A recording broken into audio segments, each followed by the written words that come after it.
Chers partenaires, bonjour.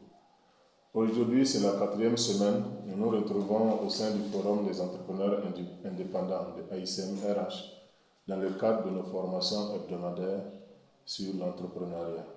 Le thème du jour porte sur quel partenariat pour le développement de votre entreprise ou de votre activité.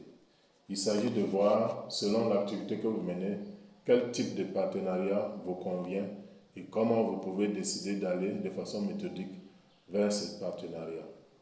Eh bien, pour ceux qui nous suivent pour la première fois, notez que c'est coach Bernard Oula-Koulibaly de l'Agence internationale de conseil au management des ressources humaines AICM RH dans le cadre du forum hebdomadaire de formation des entrepreneurs indépendants, Forum des entrepreneurs. En effet, en entrepreneuriat, le partenariat permet d'aller plus vite et plus loin en proposant des solutions en réponse à ce que vous rencontrez comme difficulté en entreprise.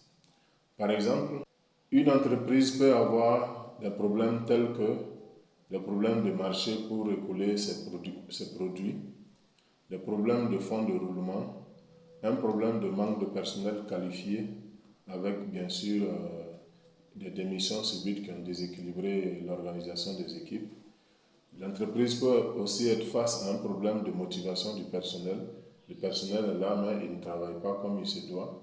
Et l'entreprise peut avoir un problème de visibilité hors de sa ville de résidence parce qu'on voit l'entreprise depuis des années travailler dans une seule ville et ne pas pouvoir servir dans une deuxième ville du même pays ou dans un deuxième pays autre que le pays du siège.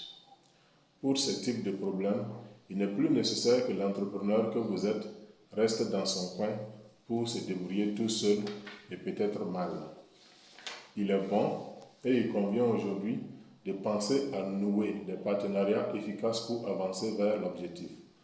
Aussi avons-nous ce qu'on appelle des partenaires techniques qui peuvent nous donner des conseils de la formation ou de l'équipement, des partenaires financiers qui peuvent nous apporter de l'argent frais et provenant soit d'un associé, soit d'une banque, soit d'une caisse populaire ou d'une institution de microfinance quelconque. Nous avons aussi des partenaires commerciaux qui peuvent être soit nos fournisseurs qui nous donnent des produits ou des marchandises, ou des clients qui viennent payer chez nous en gros si on a une unité de production, ou des revendeurs qui viennent payer chez nous pour aller revendre ailleurs. Donc voilà des types de partenaires qui existent sur le marché. Maintenant, selon ce que vous faites, vous pouvez avoir besoin de tel ou tel autre acteur. Alors, comment négocier un partenariat et comment tomber sur un bon partenaire? Et pour que le partenariat soit gagnant-gagnant, qu'est-ce qu'il faut? Alors, il faut savoir ici que pour que le partenariat vous profite vraiment, il faut que vous sachiez ce que vous voulez vraiment. Il faut savoir clairement ce que vous voulez. Voilà. Par exemple, si vous êtes une unité de production de pain traditionnel Faso d'Anfani du Burkina et qu'une telle entreprise désire vendre à l'international, comment faire? Si vous êtes un vendeur de meubles désirant vendre aux entreprises et établissements, en plus des familles, comment faire?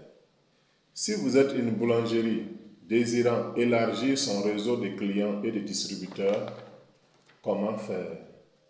Si vous êtes un vendeur de matériaux de construction désirant ravitailler les villages et campagnes du voisinage, les villages voisins et les campagnes voisines de la ville de résidence, comment faire? Alors vous voyez là, chacun a son besoin de partenariat aussi, ici, mais la démarche peut se ressembler quelque part. Je ne veux pas parler de différences, mais je veux parler de là où tout le monde se retrouve. Alors comment faire pour aller, en tout cas méthodiquement, vers un partenariat?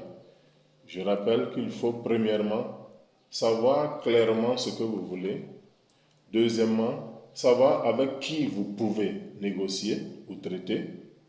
Troisièmement, vous mettre à la place de cette personne-là afin de bien préparer votre proposition. Parce que vous allez en négociation, si vous ne vous préparez pas, vous allez peut-être mal négocier ou vous n'allez pas pouvoir négocier. Donc, il faut vous mettre à la place de votre vis-à-vis pour voir quelles questions il peut poser, quel intérêt il peut rechercher, et vous préparez votre dossier pour aller maintenant l'affronter et puis négocier avec lui dans le sens d'un partenariat gagnant-gagnant. Et ensuite, maintenant que vous savez avec qui négocier et qu'est-ce qu'il peut attendre de vous, vous allez maintenant à sa rencontre pour négocier sans perdre de vue vos intérêts, vos objectifs et aussi vos délais. Ça, c'est très important.